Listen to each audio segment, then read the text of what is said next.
बिस्मिल्लाहिर्रहमानिर्रहीम। अस्सलाम वालेकुम वरहमतुल्लाहि वबरकातुहू। मेरी प्यारी बहनों, अगर आप अपने शोहर के रवैये से बहुत ज़्यादा परेशान हैं, अगर आपके शोहर के दिल में आपके लिए थोड़ी सी भी मोहब्बत नहीं, तो आज मैं आपको एक छोटा सा असरदार अमल बताने लगा हूँ।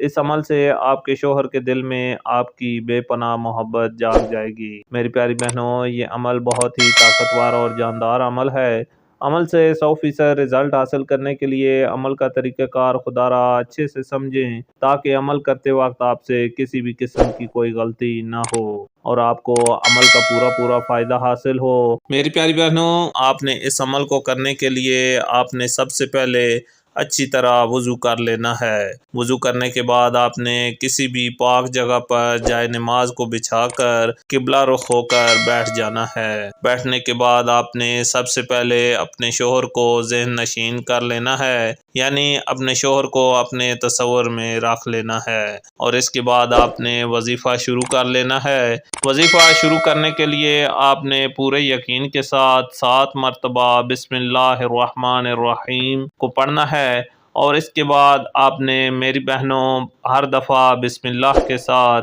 11 मरतबा दरूद शरीफ को पढ़ना है।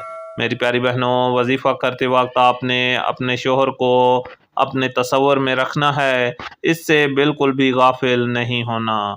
मेरी प्यारी बहनों, आपने इसके बाद सूरह कुरैश को हर दफ़ा बिस्मिल्लाह के साथ आपने 21 मरतबा पढ़कर हर दफ़ा बिस्मिल्लाह के साथ 11 मरतबा दरूद शरीफ को लाजमी पढ़ना है और इसके बाद आपने या वदूद को 11 मरतबा पढ़ना है।